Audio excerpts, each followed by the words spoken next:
कहते हैं कि जिंदगी में हमसफर आपका सबसे अच्छा साथी होता है, लेकिन हर बार नहीं, क्योंकि उत्तर प्रदेश से बाराबंकी से एक ऐसी कहानी सामने आई जो आपको अंदर तक हिलाकर रख देगी। नमस्कार, बहुत स्वागत है आपका यूपी तक में। मैं हूं आपके साथ गौरांशी श्रीवास्तव। आप देख रहे हैं हमारा खास कार्यक्रम the big crime story. The big crime story में कहानी आज उत्तर प्रदेश के बाराबंकी की। लखनऊ से सटा एक छोटा सा शहर जहां पर लोग बहुत मिलजुल कर रहते हैं, लेकिन यहां पर एक पत्नी को एक चपरासी से इश्क हो जाता है। अब तक तो सब ठीक था, लेकिन फिर उसको ख्याल आता है कि रास्ते में रोड़ा बन रहे पति को कैसे हटाया जाए, जिसको लेकर वो एक खौफनाक कदम अपने प्रेमी के साथ मिलकर उठाती है। क्या है पूरा मामला, चलिए विस्तार से आपको समझाते हैं। उत्तर प्रदेश के बाराबंकी में एक पत्नी ने चपरासी प्रेमी के साथ मिलकर पति की हत्या कर दी। इसके बाद प्रेमी के साथ मिलकर पति की लाश को भी ठिकाने लगा दिया। साथ ही गांव के ही कुछ लोगों पर पति की हत्या का नामजद एफआईआर दर्ज करवा दी। मगर ब्लाइंड मर्डर का खुलासा करते हुए पुलिस ने पत्नी और उसके प्रेमी को गिरफ्तार करके जेल भेज दिया। मामला बाराबंकी के बदोसराय के गांव हजरतपुर का है। यहां के रहने वाले कैलाश का शव 18 जून को मिला था। इसके बाद पुलिस ने शव को कब्जे में लेकर पोस्टमार्टम के लिए भेज दिया। पुलिस ने मृतक की पत्नी की तहरीर पर गांव के ही अंशु कुमार और तिलक राम पर रंजिश के चलते हत्या की एफआईआर दर्ज कर ली। जांच के दौरान पुलिस को 2 महत्वपूर्ण सबूत मिले।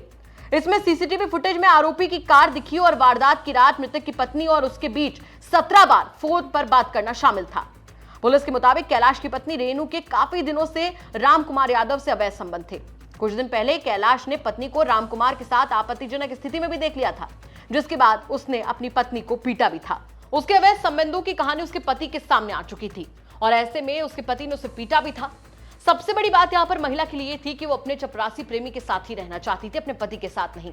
इसीलिए महिला ने एक खौफनाक साजिश रची और अपने प्रेमी के साथ मिलकर अपने ही पति को रास्ते से हटा दिया। पूरे मामले पर पुलिस का क्या कुछ कहना, चलिए वो भी आपको सुनवा देते हैं। थाना बदोसराय में 18 तारीख को रसूलपुर खुर्द मऊ रोड पे वो तालाब के पास एक डेड बॉडी मिली। आरंभिक जब उसकी पहचान का प्रयास हुआ तो वो कैलाश पहलिया की निकली, जो हजरतपुर के रहने वाली थी। तो एक ब्लाइंड मर्डर था।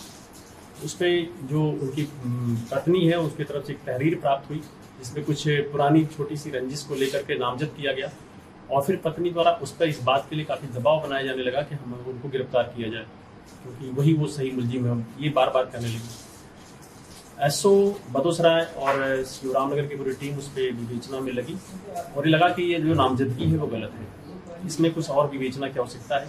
उसी क्रम में काफ़ी जब हम आगे बढ़े तो मालूम चला कि ये मृतक की पत्नी खुद ही हत्या में शामिल है और उसने एक पूरी कहानी रची।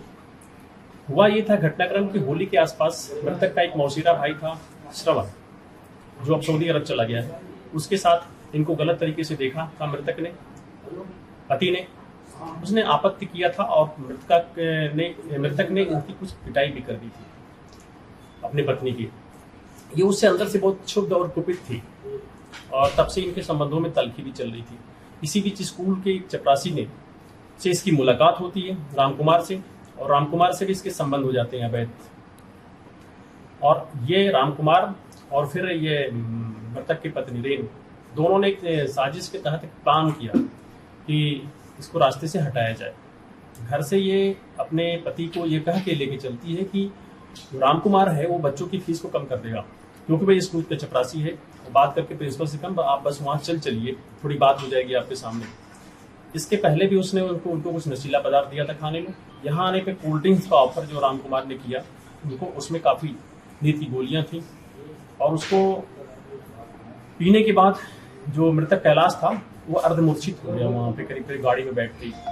वहाँ से फिर रामकुमार ने अपने ही बलोनो गाड़ी में इनको लादा और रामकुमार और ये मृतक की पत्नी ने मिलकर के गाड़ी में ही दबा करके उसकी हत्या कर दिया और गाड़ी के एक पैने से उस पर वार भी किया गया और फिर ले आके खुर्दों के तालाब में फेंक दिया गया। घटना में प्रयुक्त जो गाड़ी है वो बरामद हुई है, वो पैना बरामद हुआ है, उसमें ब्लड स्ट्रेन भी मिले हुए हैं और इन सारी बातों की पुष्टि हमारे अन्य स्रोतों से जो साक्ष्य हमारे उनसे भी हुई और इन सबों ने जुर्म को स्वीकार भी किया है पूरा।